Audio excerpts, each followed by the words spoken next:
কোরআন পড়া শিখিয়ে টাকা নেওয়া যাবে কি? দেখুন, কোরআন পড়ে শেখায় টাকা নেওয়া, যদি রাষ্ট্রীয় পক্ষ থেকে টাকা দেওয়া হয় তো নেওয়া যাবে না। একটা সময় ছিল একটা সময় ছিল যে একটা সময় ছিল যখন কেউ শিক্ষক হলে তার জন্য রাষ্ট্রীয় পক্ষ থেকে এলাকায় লাখেরাজ দেওয়া হতো। আপনারা ভালো করে জানেন যে অনেক এলাকায় প্রতিষ্ঠান ছিল, সাথে কি ছিল, তার চলার জন্য প্রতিষ্ঠানের জন্য আলাদা জায়গা দেওয়া হতো। রাষ্ট্রীয় পক্ষ থেকে পৃষ্ঠপোষকতা ছিল। তখন এগুলিকে আলেমরা বলতেন যে নাজায়েজ। কেন? এটা নেওয়ার অর্থ হচ্ছে তিনি কোরআন বিক্রি করে খাচ্ছেন, এটা বোঝা যেত।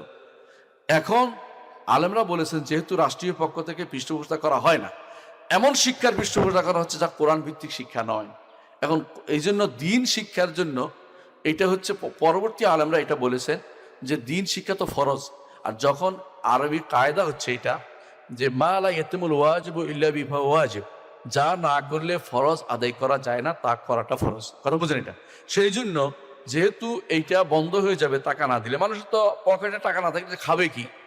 এমন অনেক মানুষ আছে যারা পড়াতে যায়, তাদের পকেট টাকা নেই, তাদের সবচেয়ে কম বেতন পায়।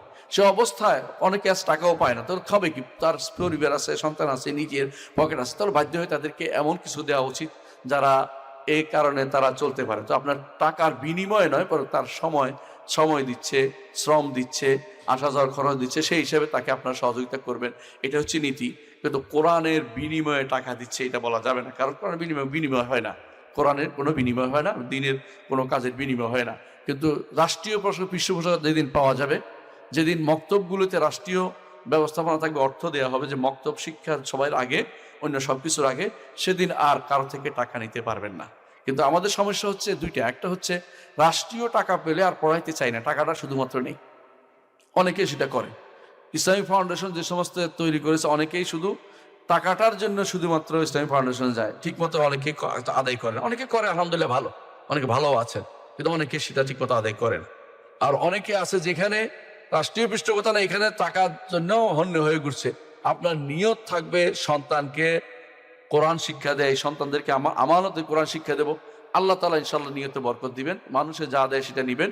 জোর করে কোরআন শিক্ষার জন্য বাধ্যতামূলকভাবে কোনো ফিস নির্ধারণ করবেন না, যতটুকু পান সেটুকু নিবেন, এটা ভালো।